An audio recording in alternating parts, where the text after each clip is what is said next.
Assalamualaikum warahmatullahi wabarakatuh. Kembali lagi bersama saya Novia Cita Resmi. Kali ini saya akan memaparkan materi tentang pembinaan dan pengembangan bahasa Indonesia. Baik teman-teman, kita akan memasuki materi tentang pengertian pembinaan bahasa dan pengertian pengembangan bahasa.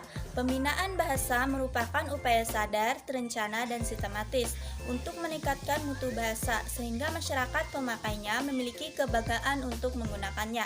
Selanjutnya, pengertian pengembangan bahasa adalah keseluruhan usaha dan kegiatan yang ditujukan kepada penyesuaian struktur dan fungsi bahasa dengan kebutuhan masyarakat. Baik teman-teman, selanjutnya ada upaya yang perlu dilakukan dalam pembinaan dan pengembangan bahasa Indonesia melalui pengajaran, permasyarakatan, media massa, dan jalur kepemimpinan. Pengembangan bahasa dilakukan melalui pengembangan kosakata atau istilah, perluasan pemakaian bahasa, pembinaan kepada masyarakat, penelitian bahasa, dan pengembangan melalui media massa. Baik teman-teman, selanjutnya landasan kebijakan pembinaan dan pengembangan bahasa Indonesia. Yang pertama, Sumpah Pemuda, berbunyi berbahasa yang satu bahasa Indonesia. Yang kedua, Undang-Undang Dasar tahun 1945, Bab 15 Pasal 36 yang berbunyi bahasa negara ialah bahasa Indonesia. Yang ketiga, Kongres Bahasa Indonesia. Baik teman-teman, adapun solusi terhadap permasalahan yang dihadapi, menyadarkan diri pemakai bahasa akan pentingnya memiliki sikap positif berbahasa Indonesia, peningkatan penggunaan bahasa dengan baik dan benar di kalangan pejabat dan awak media massa, menghilangkan rasa malu dan enggan dalam menggunakan bahasa Indonesia yang baik dan benar, peningkatan mutu sumber daya para pakar bahasa Indonesia, melakukan penyuluhan bahasa, dan yang terakhir menjadikan lembaga pendidikan sebagai basis pembinaan bahasa. Baik, selanjutnya adapun kedudukan, fungsi, dan ragam bahasa Indonesia.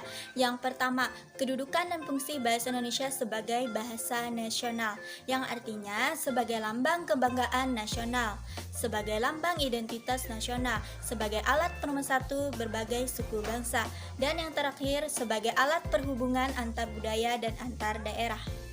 Adapun yang kedua, kedudukan dan fungsi bahasa Indonesia sebagai bahasa negara, yang artinya sebagai bahasa resmi kenegaraan, sebagai bahasa pengantar dalam dunia pendidikan, sebagai bahasa perhubungan tingkat nasional untuk perencanaan dan pelaksanaan pembangunan nasional dan kepentingan pemerintah, dan yang terakhir sebagai bahasa pengembang kebudayaan, ilmu pengetahuan, dan teknologi.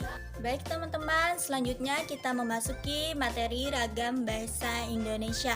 Yang pertama, ragam bahasa berdasarkan media berupa ragam, lisan, dan tulis. Yang kedua, latar belakang penutur berupa dialek atau daerah, terpelajar dan tak terpelajar, resmi dan tidak resmi. Yang ketiga, berdasarkan pokok persoalan terkait dengan bidang kerja penutur berupa ragam agama, hukum, politik, jurnalistik, kedokteran, dan lain-lain. Baik teman-teman, selanjutnya sasaran serta bahan pembinaan dan pengembangan bahasa Indonesia berupa penutur asli bahasa Indonesia, bukan penutur asli bahasa Indonesia, orang yang masih bersekolah, orang yang tidak bersekolah, guru di berbagai tingkat sekolah, kalangan penggiat komunikasi media massa, kalangan khalayak bidang industri, perniagaan, penerbit, dan perpustakaan, kalangan karyawan instansi pemerintah dan swasta, yang terakhir kalangan pengelola agama dan kepercayaan. Baik teman-teman, materi yang telah saya sampaikan semoga bermanfaat tentang pembinaan dan pengembangan bahasa Indonesia. Saya Novia Cita Resmi undur diri. Assalamualaikum warahmatullahi wabarakatuh.